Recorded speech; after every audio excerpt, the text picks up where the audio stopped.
UP में इस वक्त उपचुनाव की गहमा गहमी बनी हुई है। जब से लोकसभा चुनाव में सपा को अच्छी सीटें मिली हैं, तब से सपा फुल फॉर्म में है। अब यूपी की चर्चित सीट अयोध्या की विधानसभा सीट मिल्कीपुर से सपा ने अपने प्रत्याशी के नाम पर मोहर लगा दी है।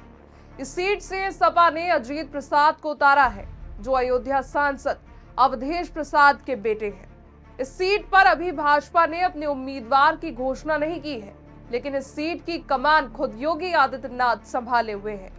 कुछ दिन पहले 17 अगस्त को ही सीएम ने मिल्कीपुर सीट का दौरा किया था और सीएम योगी का फोकस भी इस वक्त मिल्कीपुर सीट पर देखने को मिल रहा है। और इस पर कटाक्ष करते हुए अवधेश प्रसाद ने बयान भी दिया था।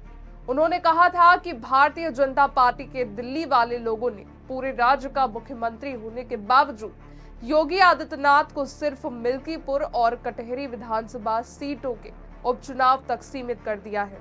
मुख्यमंत्री के खिलाफ मंसूबा रखने वाले भाजपा के लोग ये जानते हैं कि उनकी पार्टी मिल्कीपुर और कटहरी विधानसभा उपचुनाव बुरी तरह हारेगी, इसलिए आदित्यनाथ को इन सीटों की जिम्मेदारी सौंपी गई है। लेकिन ये जग जाहिर है कि इस सीट पर भाजपा अपनी नजर क्यों गड़ाए हुए है।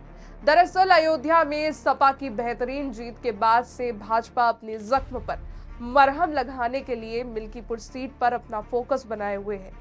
इस सीट पर सपा ने अवधेश प्रसाद के बेटे अजीत प्रसाद पर भरोसा जताया है, लेकिन सपा के भरोसे पर अजीत प्रसाद उतरते हैं या नहीं, ये असमंजस का विषय है। अभी कुछ वक्त पहले अयोध्या में नाबालिग के साथ हुए दुष्कर्म मामले में अवधेश प्रसाद का नाम बलात्कार के आरोपी मोहित खान के साथ जोड़ा गया। मोहित खान वो जो अयोध्या दुष्कर्म मामले का आरोपी और साथ ही अवधेश प्रसाद का खास बताया जा रहा है। अयोध्या के इस दुष्कर्म मामले के बाद समाजवादी पार्टी पर लगातार सवाल खड़े हुए, खूब बहस हुई, खूब राजनीति हुई। डीएनए टेस्ट की मांग से लेकर फांसी तक की डिमांड हुई। हालांकि इस वक्त मामला ठंडे बस्ते की तरह पड़ा हुआ है, लेकिन मुद्दा यह है कि सपा ये बात अच्छे से जानती है कि अगर ये फैक्टर चुनाव के अड़ंगे आया तो उसको अपने वोटों से हाथ धोना पड़ सकता है। पर अगर ये सब जानते हुए भाजपा ने अजीत प्रसाद के नाम पर मोहर लगाई है, तो इसके कई बड़े मायने हो सकते हैं। देखिए, अगर मिल्कीपुर सीट के बैकग्राउंड को या पिछले रिकॉर्ड को देखें तो इस सीट पर सपा का कब्जा लंबे वक्त से है। 2022 का ही रिकॉर्ड चेक करें तो 2022 में यहां अवधेश प्रसाद का कब्जा रहा, लेकिन अयोध्या से संसदीय जीतने के बाद उन्होंने यहां से इस्तीफा दिया और ये सीट खाली हुई।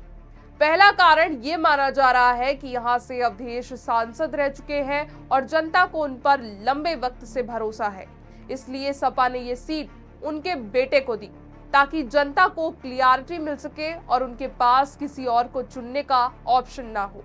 दूसरा बड़ा कारण ये हो सकता है कि सीट पर मुस्लिम वोटर्स ज्यादा है और सपा को हमेशा से ही मुस्लिम वोट बैंक से फायदा मिला है।